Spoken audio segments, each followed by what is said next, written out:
جب کوئی شخص مسلمان ہوتا ہے یا خود کو وہ مسلمان کہتا ہے تو سب سے پہلے جو اس کے زبان سے لفظ نکالتا ہے وہ یہ لفظ نکالتا ہے کہ اشہد ان لا الہ الا اللہ وحدہ لا شریک لہ واشہد ان محمدا عبدہ ورسولہ۔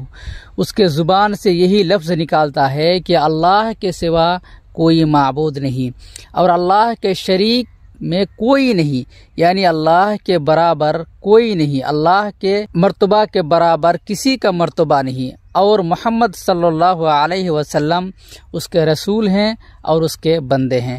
لیکن مجھے ایک بات پھر یہ سمجھ میں نہیں آتا کہ یہ زبان سے اقرار کرنے کے بعد وہ شخص پھر کسی سے جا کر یہ کیسے مانگ سکتا ہے کہ مجھے تو ایک بچہ دے دے، تو میرے گناہوں کو معاف فرما، تیرے سامنے سر جھکائیں گے تو میرا دونوں جہاں میں آسانی ہوگی، میرا دونوں جہاں اچھا ہوگا۔ ایسا پھر وہ شخص کیسے سوچ سکتا ہے؟ آپ اگر نہیں ہوتے تو میرا پتہ نہیں کیا کیا ہو جاتا، آپ ہی ہیں تبھی ہم ہیں، ایسا وہ شخص کیسے کہہ سکتا ہے؟ کیونکہ سب سے پہلا اس کا جو زبان سے نکالتا ہے لفظ وہ یہی رہتا ہے کہ اللہ کے شریک میں کوئی نہیں۔ پھر وہ اللہ کو چھوڑ کر کسی کے سامنے اپنا سر کیسے جھکا سکتا ہے؟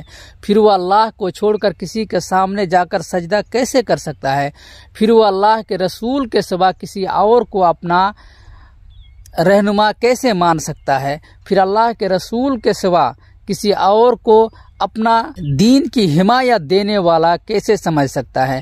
اگر کوئی ہے تو وہ اللہ کے رسول ہی صلی اللہ علیہ وسلم ہیں، جو 1400 سال پہلے ہمیں یہ کہہ کے گئے کہ آپ ایسا کریں گے تو آپ جہنم نہیں جائیں گے، آپ اگر ایسا کریں گے تو آپ دوزخ نہیں جائیں گے، آپ اگر ایسا کریں گے تو دنیا میں کوئی بھی طاقت آپ کو جھکا نہیں سکتا۔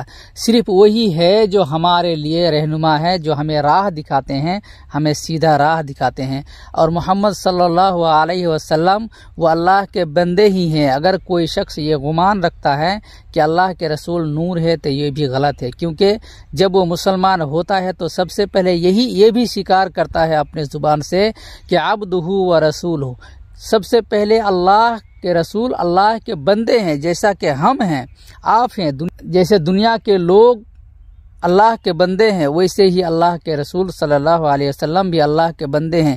اس کے بعد اللہ نے اس کو چن کر رسول بنایا۔ دراصل جیسے ہم انسان ہیں ویسے ہی اللہ کے رسول صلی اللہ علیہ وسلم بھی انسان ہیں، اللہ کے بندے ہیں۔ اس کے بعد اللہ نے انہیں چن کر اپنا پیغام لوگوں کے سامنے اللہ کے رسول صلی اللہ علیہ وسلم کے ذریعے سے پہنچایا۔ تو آپ جب یہ مانتے ہیں، جب آپ یہ اپنے زبان سے اقرار کرتے ہیں کہ اللہ کے سوا کوئی شریک نہیں، اللہ کے رسول صلی اللہ علیہ وسلم اس کے بندے اور اس کے نبی ہیں، تب پھر آپ لوگوں کے سامنے جا کر کیسے گڑ گڑا سکتے ہیں؟